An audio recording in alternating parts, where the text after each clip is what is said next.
Halo teman-teman semua, selamat datang kembali di channel Hamdan Firdaus. Di video kali ini kita bakal bahas soal-soal potensi kognitif, prediksi SNBT atau seleksi nasional berdasarkan tes untuk ujian masuk perguruan tinggi negeri tahun 2023. Sebelum ke videonya, jangan lupa ya untuk like, komen, dan subscribe. Oke, langsung aja kita ke soal yang pertama. Nilai IELTS Gameda lebih tinggi dari Wildan dan lebih rendah dari Fadel. Nilai IELTS Dita lebih rendah dari Gameda, tetapi lebih tinggi dari Wildan. Nilai IELTS Yuni lebih tinggi dari Wildan dan Dita. 3 orang dengan nilai IELTS tertinggi adalah... Oke, kita langsung ke pembahasan aja ya. Buat teman-teman yang mau sambil ngerjain, boleh di pause dulu videonya, nanti kita bahas bareng-bareng. Di sini yang ditanya itu kan tiga orang ya dengan nilai IELTS tertinggi. Oke, kita baca lagi. Gameda lebih tinggi dari Wildan. Misalkan kita tulis di sini Gameda lebih tinggi dari Wildan, berarti Wildan di bawah Gameda ya. Dan lebih rendah dari Fadel, berarti si Fadel ini di atasnya Gameda ya. Kemudian nilai IELTS Dita lebih rendah dari Gameda, tetapi lebih tinggi dari Wildan, berarti Dita itu posisinya ada di sini ya. Terus nilai IELTS Yuni lebih tinggi dari Wildan dan Dita, berarti Yuni di sini ya, di antara Gameda sama Dita tuh ada Yuni. Nah, yang ditanya itu kan 3 orang dengan nilai IELTS tertinggi adalah, berarti ini ya, 1, 2, 3, Fadel, Gameda, sama Yuni. Di opsi manakah Fadel, Gameda, Yuni? Ini ya, Fadel, Gameda, Yuni. Di option E, jadi jawabannya adalah E. Oke, kita masuk ke soal nomor 2. Dilan ingin memesan 4 menu untuk paket makan malam di restoran Sangkuriang. Resto Sangkuriang mengharuskan Dilan untuk memenuhi ketentuan berikut. Jika Dilan ingin memesan puding, maka menu lain yang dapat dia pesan adalah... Nah, coba kita pakai metode eliminasi. Dari mulai yang nomor 5 dulu ya. Nasi wajib dipesan bagi seluruh pelanggan. Berarti kita lihat di option ini, apakah ada nasi? Ada ya, ada semua. Nasi, ada semua. Terus nomor 4, pelanggan yang memesan donat tidak boleh memesan puding. Nah, karena si Dilan ini pesannya puding, jadi gak boleh pesan donat lagi dong. Karena di syaratnya itu donat dan puding gak boleh dipesan berbarengan. Coba kita lihat di option, kalau ada donatnya berarti kita bisa langsung eliminasi aja. Karena udah pasti itu bukan jawabannya. Yang A kita eliminasi dan yang D kita eliminasi juga. Coba kita lihat di syarat yang ketiga, pelanggan yang memesan selada harus memesan kari juga. Kita lihat lagi di option, manakah yang pesan keduanya ya, selada juga sama kari juga. Nah, ini kan di option B, selada sama kari, berarti udah dipastikan ini jawabannya itu adalah option B. Oke, kita masuk ke nomor 3. Dalam suatu festival film Indonesia atau FFI akan ditayangkan 8 film, yaitu J, K, L, M, N, P, Q, dan R. Urutan penayangannya harus memenuhi persyaratan berikut. N ditayangkan sebelum L, J ditayangkan pada urutan ketiga, Q ditayangkan pada urutan kelima. Urutan penayangan film yang memenuhi syarat di atas adalah... Nah, sebenarnya kita tinggal periksa satu-satu aja sih optionnya, disamain sama syaratnya ini. Coba kita mulai dari yang syarat ketiga dulu ya. Q ditayangkan pada urutan kelima. Coba option A kelima ya, 1, 2, 3, 4, 5. Ini berarti bisa jadi. B juga kelima bisa jadi. C juga kelima ya, bisa jadi. Nah, kalau ini salah ya, Q-nya ada di posisi ketiga, berarti ini dipastikan salah. Kemudian E juga ada di posisi kelima, berarti ini bisa jadi. Nah, syarat yang kedua, J ditayangkan pada urutan ketiga. J ini betul, bisa jadi. Ini kedua ya, berarti ini salah. Option C ada di urutan ketiga juga bisa jadi. Dan option E ada di urutan ketiga bisa jadi. Nah, kemudian kita ke syarat yang pertama itu N ditayangkan sebelum L. Di option A, N ditayangkan sebelum L, betul ya? Betul, bisa jadi. Kalau yang C, N ditayangkan sebelum L. Salah ya? Ini sesudah L. Berarti yang C salah. Kalau yang E, sama ya, ini juga N-nya itu sesudah L. Kan harusnya yang diminta N ditayangkan sebelum L, berarti option E juga salah. Jadi option yang benar adalah option A. Oke, kita masuk ke soal nomor 4 ya teman-teman. Seorang perwira intelijen berusaha menerjemahkan pesan kriptogram berikut agar menjadi pesan yang terdiri atas huruf alfabet A sampai Z. Nah, di sini ada beberapa simbol ya teman-teman, ada tambah, bintang, tagar, dan persen, dan lain sebagainya. Perwira tersebut tahu bahwa setiap simbol memiliki hanya satu dari 8 huruf, A, E, O, B, G, H, K, dan M. Dan setiap simbol yang sama mewakili huruf yang sama. Perwira itu juga diberitahu bahwa huruf G digunakan sebanyak 5 kali, huruf B dan K keduanya digunakan sebanyak 3 kali, serta huruf A dan M masing-masing digunakan sebanyak 2 kali. Jika tagar mewakili B dan persen mewakili O, Maka bintang pasti mewakili titik-titik. ya langsung aja kita bahas ya. Jadi kan di sini tuh yang udah diketahui itu ada huruf G. Digunakan sebanyak 5 kali. Nah, kita lihat di sini simbol apa sih yang digunakan sebanyak 5 kali? Coba kita lihat di sini ada simbol tambah ya. Tambah itu ditulis sebanyak 5 kali. Berarti kita bisa simpulkan kalau tambah itu artinya adalah huruf G. Kemudian huruf B dan K keduanya digunakan sebanyak 3 kali. Nah, kita lihat lagi di sini simbol apa sih yang ditulis sebanyak 3 kali? Ya, simbol bintang, kemudian tagar juga ada 3, dan persen ada 3. Nah, kemungkinan kan berarti dari 3 simbol ini tuh ada huruf B dan huruf K ya. Nah, nggak tahu tuh antara B itu apakah bintang, apakah tagar, apakah persen, ya kita belum tahu. Nah, terus di sini tuh kan ada lagi nih huruf A dan M. Masing-masing digunakan sebanyak 2 kali. Nah, kita lihat di sini yang ditulis sebanyak 2 kali itu simbol apa? Simbol ini ya, dolar. Ada 2, simbol dolar dan simbol C. Nah, berarti ini tuh kemungkinan dolar dan C itu adalah A dan M gitu.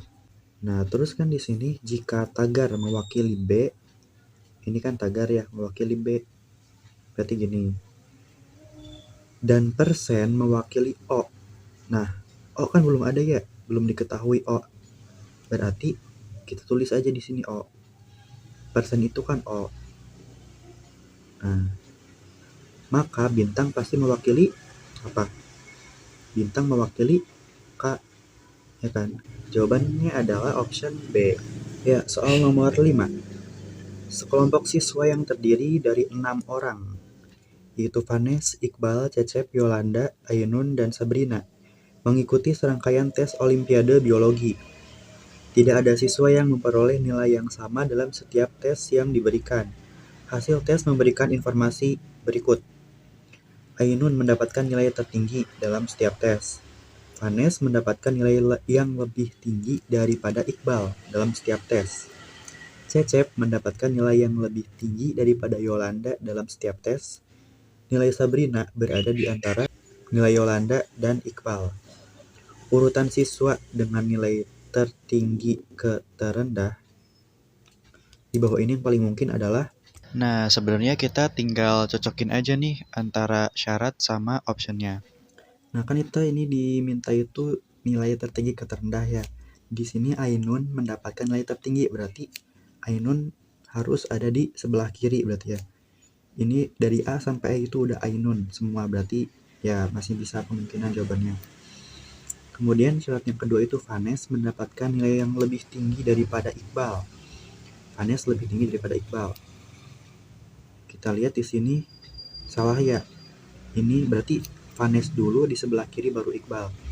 Ini yang A salah, yang B bisa jadi, yang C bisa jadi, yang D bisa jadi, yang E juga bisa jadi.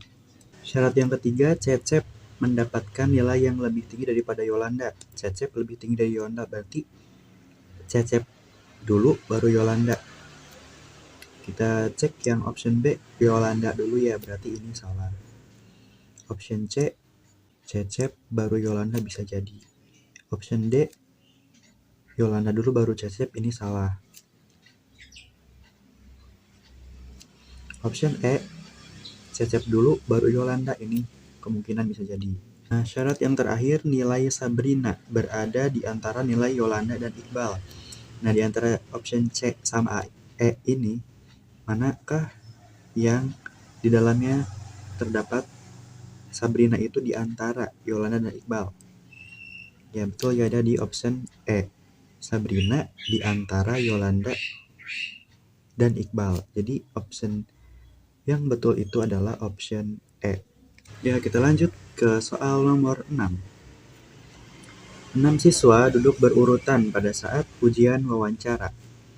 Afril tidak duduk bersebelahan dengan Adit dan Kenan. Shalwa duduk di samping Kenan.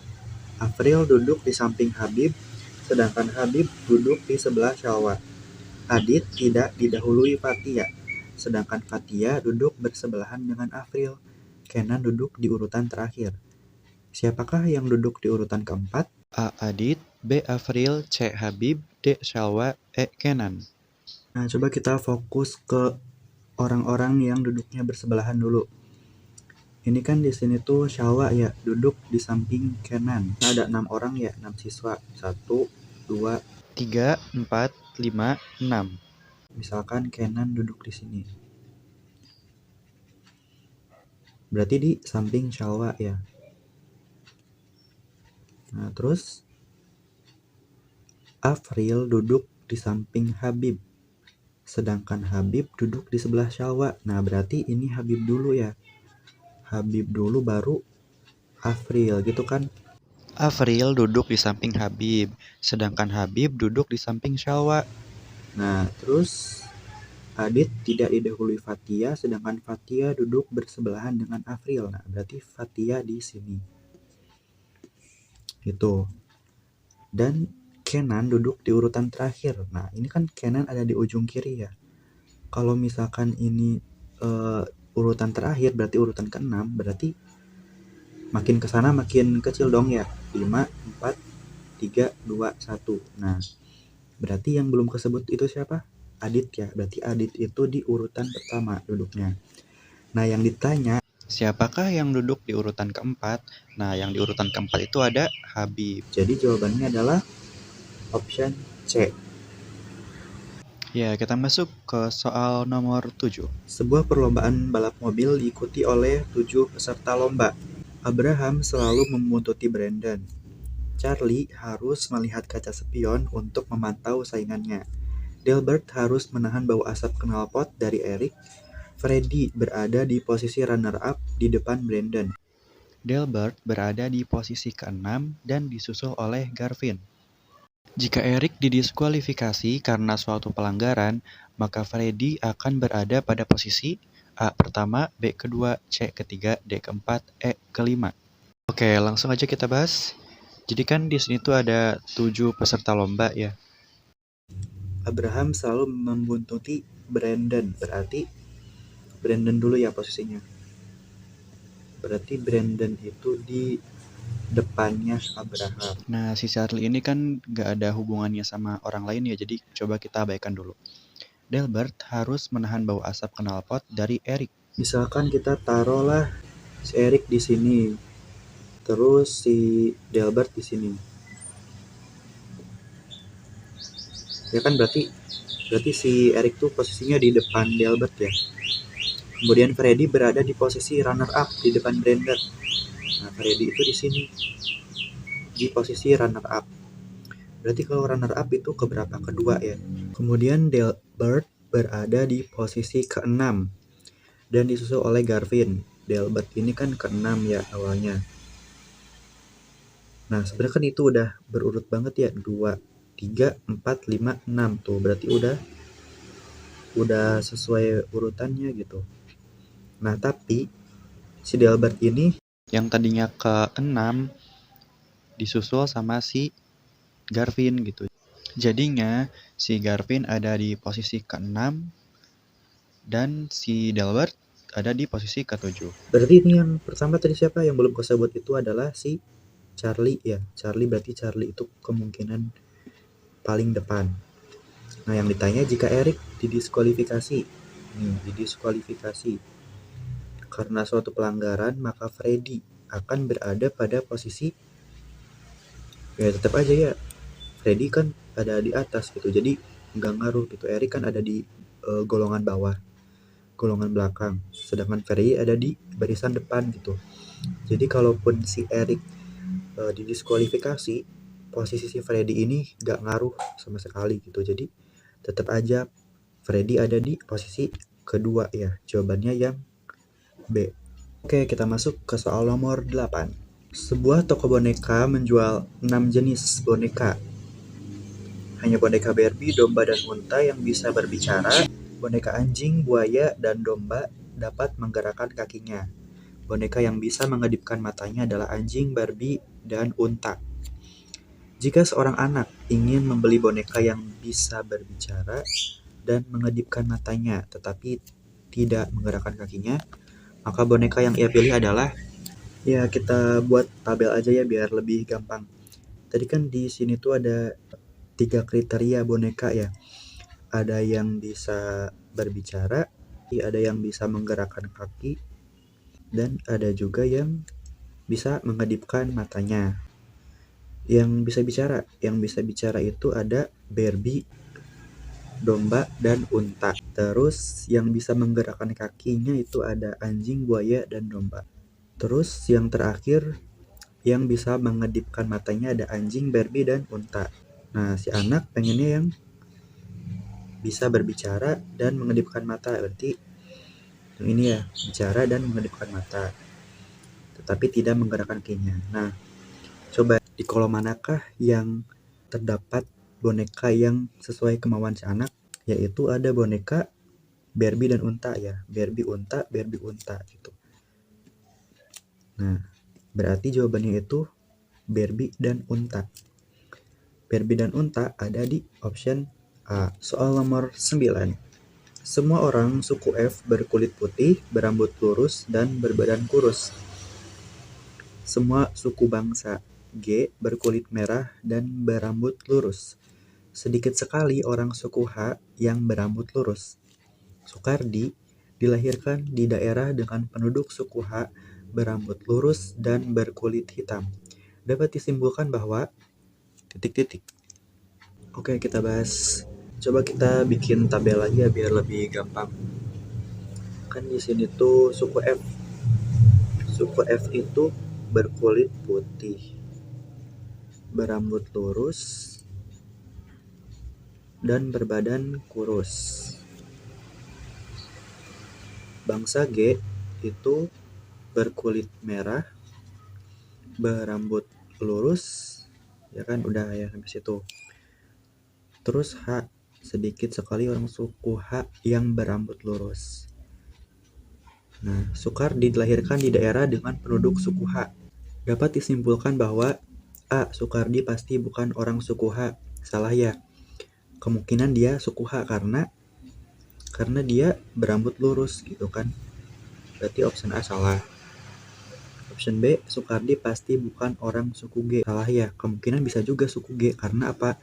Karena si Soekardi ini memiliki rambut yang lurus gitu.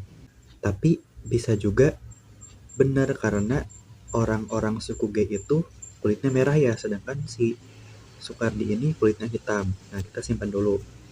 Option C, Soekardi bukan orang suku F dan G. Nah, ini paling tepat nih. Karena F juga kan harusnya berkulit putih ya. Sedangkan si Soekardi ini berkulit hitam gitu. Nah, ini kayaknya paling tepat gitu. Ntar ya, simpan dulu. Soekardi pasti bukan orang suku F. Nah, sama aja ya. Gabungan antara G dan F ini ada di option C. Gitu. Terus option E, Soekardi bukan orang suku F, G maupun H. FG iya bukan. Tapi H ini kemungkinan orang H karena apa? Karena berambut lurus gitu. Tapi lebih prefer ke yang C sih, lebih tepat yang C jawabannya. Oke, kita masuk ke soal yang terakhir ya teman-teman. Umur Anjeli 4 tahun lebih muda dari umur Fuadi. Umur Fuadi 6 tahun lebih tua dari umur Latifah. Rohmat lebih tua setahun dari Latifah. Urutan nama dari yang tertua usianya adalah Misalkan Fuadi dulu di sini. Fuadi itu yang paling tua di atas ya. 4 tahun lebih muda dari Fuadi. 1, 2, 3, 4. Nah, misalkan Anjeli di sini ya. Lebih muda kan, misalkan yang ke atas itu makin tua, kalau yang ke bawah itu makin muda. Terus umur Fuadi 6 tahun lebih tua dari umur Latifah. Berarti Latifah di mana? 1, 2, 3, 4, 5, 6. Nah, kemungkinan Latifah di sini posisinya. Rohmat lebih tua setahun dari Latifah. Berarti di sini ya, lebih tua setahun dari Latifah. Terus yang ditanya, urutan nama dari yang tertua usianya adalah Ya ini berarti Fuadi dulu. baru Anjeli, baru Rohmat, nanti Latifah. Fuadi Anjeli, Rohmat Latifah. Jadi option yang betul adalah B. Oke teman-teman, mungkin segitu dulu ya video pembahasan soal kali ini. Terima kasih yang sudah menonton, semoga videonya bisa bermanfaat ya. Buat teman-teman yang belum subscribe, jangan lupa ya untuk like, komen, dan subscribe. Oke, sampai jumpa di video-video berikutnya.